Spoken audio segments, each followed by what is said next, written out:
مور حقیقت وینا بکے حقیقت وینا بکے دے در پسنا گستری اورورے موالدے دول سمور دول سا داور کاسه دې مور څومره خواري کړي مور د دې ورځ د پاره ته نه لوي کړي بچي تا باندې مور جړې د مور در باندې کړي دا د دې ورځ د پاره نه ده کړي دی بھائی چې ته مور پس 40 چکوانو داشي نه راوالي سلامونه نه کیسي ترماس تاسو ور تاسو ملګری کاشفلی دا محل موجود یم کاشف فلټر فاونډیشن کې الله باندې یقین کو یار زما قوم شوګر مسله ده بھائی هم د دې د وجه بھائی چې غریب یتیم بیوه شو به کور خلک موږ سپورټ کوي د دې د وجه بھائی چې دا سی ګلالي مونږ چت کړی دی بھائی اوس بګه سوچ پکه مه هور بل بھائی دا مورکه د مخکې هم دغه بچی راوستو قسم په خدای په مدد اپ الګ دا کار د حکومت دا کار دا خلکو چې خلک بالکل روپې اخلي علاج مې ورته کو بھائی سلور میاشت ما شروع الله رضا ده پاره بھائی مې چې چا څوک نو دغه الله وي الحمدلله ټیک ټاک شو بیا دې لاړ بھائی بیا په هسپتالونو والا بدنام شو چې هسپتالونو په کار نه کړي بھائی موږ به پورا کار کړو بي پي اس کالجز ډاکټر ټرینر په کار کړو او بیا د دې ماحول بیا داسې جوړ شو چې هغه یار 200 ته مې شو دوباره نشي سٹارټ هغه دوه بچی تاسو کته شي شبای دینه مخ یوم علاج کړو الحمدلله بیا راغ کاشف فلټر فاونډیشن کې بیا به هم علاج کو دا هم د چا د سترګو تور او د زړه ټکور دي زما کار دی چې وایي زی خدمت وکړم ودلته هم ام بي بي اس ته سایکولوژیست ته ډاکټر دی ټرینر دی دی پورې که زما روان ما سره هم دغه مال پیمنٹ غواړي دا چې چلیږي بھائی دا تاسو نه چلیږي یو کپ چې تیارې کنه هغه کې پیاز چې هغه کې چینه چې نو هغه هم 100 روپو تر رسیږي نو وایي چې تاسو کوي څه به موږ د براشم دی بچو ته تل مخ کوم دلته موږ له علاج کولو خو بیا نه شي سٹارټ ټیک ټاک شي وای مورکه پسې چاړه چاکوان هم راغستو مورکه هم کور کې والا د دې بچو د وجه مورکه دغه مورکه دا راته وای د مخ دغه تاسو هم راغلی صحیح ده ما د نفري واغسته اوس په مداري چې سوري تا به اوريږي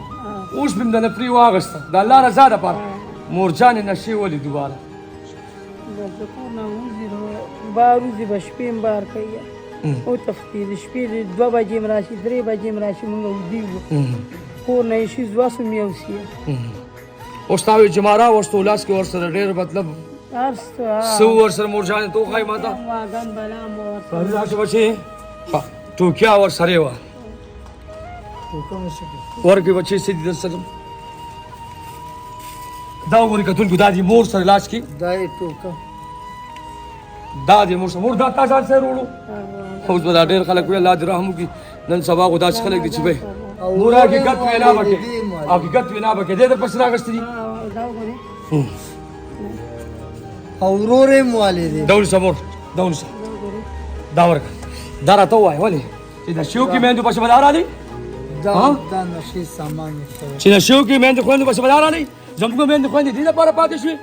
چې موږ ور چاکوانو چاړو داسې دونه رالو الله تعالی ذهن در کړی دی بھائی تاسو به مور څومره خواري کړي مور د دې ورځ د پاره ته نه لوي کړي بچي تا باندې مور جړې د مور در باندې کړي دی دا د دې ورځ د پاره نه ده کړی دی بھائی چې ته مور پس 40 چکوانو داشي نه راوالي دا راته کور کې خور مور لري کنه ها پرسر لري کنه لري ها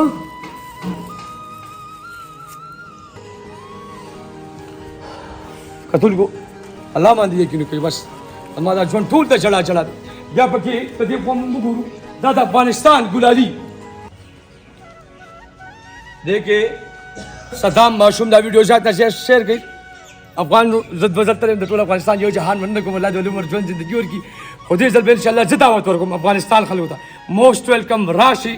تاسو زموږ وروریان دي تاسو زموږ ځان دي او تاسو زموږ جانان دي د افغانستان خلکو ته چې د افغان بچي دا زما بچي دي الحمدلله کاشف فلټر فاونډیشن کې ما سره دي بھائی زما به د خپل بچي نه وي خو د افغان بچي به وي زما به د خپل لور نه وي خو د افغان بچي به وي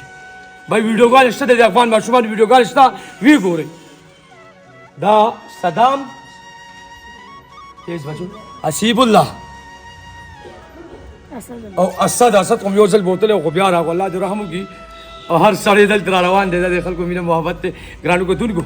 یا ماشر یو پیشنٹ ہم دے آجو بیٹا آپ کی ادھر کتنے دن ہوئی بھائی اور کتنے دن گزارے اور کیا کیا آپ نے سیکھا یہ بتا دیں الحمدللہ کاشف فاؤنڈیشن سے میں بہت متاثر ہوں الحمدللہ کاشف کا نام کاشف علی ہے اور یہاں پہ جب میں آیا ہوں تقریباً میرے 8 دن گزرے ہیں تو میں تہجد کا جو ہے نا بڑا پابند تھا تو یہاں پہ مجھے سب سے بڑی سہولت تہجد کی ملی ہے جو 1 گھنٹہ ہمارے لیے تہجد کا ملتا ہے تو کاشف فاؤنڈیشن جو انسانیت کے تھرو پہ کام کر رہی ہے، تو میرے سب دیکھنے والوں سے یہی درخواست ہے کہ کاشف فاؤنڈیشن کو جو ہے نا ہیلپ کرے، فالو کرے، اس کو لائک کرے اور اس کے ساتھ جو ہے نا مدد بھی کرے، ہیلپ بھی کرے۔ تو یہ جو کام کر رہا ہے یہ صرف اور صرف اللہ اور اللہ کے رسول کے لیے کر رہا ہے، صرف اپنا حق ادا کر رہا ہے کہ سارے ہمارے نبی کی امت ہے، یہ سارے جو ہے نا جہنم سے بچ کر جنت میں جانے والے بن جائے، اور خراب عادتوں سے بچ کر، نشوں سے بچ کر، جو آپ نے سنا کہ ایک ماں جو ہے نا اپنے بچوں کو جو ہے ساتھ لائی ہے، جو کہ پیشنٹ جو ہے اپنے ماں باپ کے اوپر ہتھیار اٹھا کے مار رہے ہیں، تو کاشف فاؤنڈیشن بہت اچھی تربیت دے رہے ہیں، بہت اچھی انشاءاللہ ان کی جو ہے سسٹمز ہے، ان کے جو ہے نا کھانے کے بھی بڑے اچھے سسٹم ہے، رولز بھی ان کے بڑے اچھے ہیں کہ انگلش کے پیریڈز اس پہ لگتے ہیں، سیکھنے سکھانے کے پیریڈز اس میں ہوتے ہیں، اس میں ہر قسم کے معاشرے کے آداب سکھائے جاتے ہیں۔ تو میں 8 دن میں بڑا متاثر ہوا ہوں ان سے۔ تو میں سب بھائیوں سے گزارش کرتا ہوں، جس کا باپ، جس کا بیٹا، جس کا بھائی کوئی بھی نشے کا عادی ہے، وہ کاشف فاؤنڈیشن پہ انشاءاللہ لے آئے تو انشاءاللہ اللہ اس کی زندگی بدلے گی۔ تو کاشف لیکن پہلے فاؤنڈیشن انفارمیشن کریں، انکوائری کر دیں اور معلومات کر دیں، ویسے نہیں کہ آپ ڈائریکٹ آ جائیں۔ بھائی انفارمیشن کی معلومات کیوں بیا کاشف فاؤنڈیشن تراشی قسم په الله دا ماشومان دا کاری صاحب او دا کمانډران ورسره شپیونه سبا کړي دي او بھائی خدمت دې خلک موږ د دې خلکو غلامان یو بھائی موږ به کوو چې داسې خلکو سره ودرېږو، حکومت وکړو، داسې خلکو سره هیلپ وکړو، خو دا یوازې زما کار نه دی، دا هغه سربراہ ته وایم، هغه خلکو ته وایم، هغه مشرانو ته وایم بھائی چې د چا په سترګو پټۍ دي، د چا په غوږونو کې مالوچ دي، لږ راویښ شئ یار. موږ به د داسې ماشومانو د داسې بېوسو تپوس کوي الله پاک، او هغه خلکو ته هم وایم چې ځمکه هغه سوچ په کومې هور بل وي چې کم خلک یې خرڅوي، هغه خلکو داسې میندې خویندې وچړولې چې کم خلک دغه ناسور خرڅوي. زه اوس هم وایم، زه بیا هم وایم، زه بیا هم وایم، هغه خلکو داسې میندې خویندې وچړولې، بس الله ته وګورئ، نور مې هم داسې خویندې میندې مه چړوئ، نور هم دې بچو له ژوند زندګي ورکړئ. ځکه چې بچې پیدا کېږي مور او پلار ته ډېر امید ساتي. زما خپله یو لور ده بھائی، زه دې لور سره ډېر کړی دی، الله ته وګورئ، ډېر میندې خویندې مې کړي دي، خرڅولو والا ته زه وایم مه خرڅوئ، نشه سے انکار ژوند کې هغه ټایم د کار سره انسانیت ہم سب حکمران کو WhatsApp پر ڈاک بنظیر دفتر حاجی کانٹیکٹ نمبر ہم یاد ساتھی 0311 76 91 820 0312 94 98 96 0311 76 91 820 0312 94 98 96 WhatsApp پر ڈاک بنظیر دفتر راتلیش. السلام علیکم.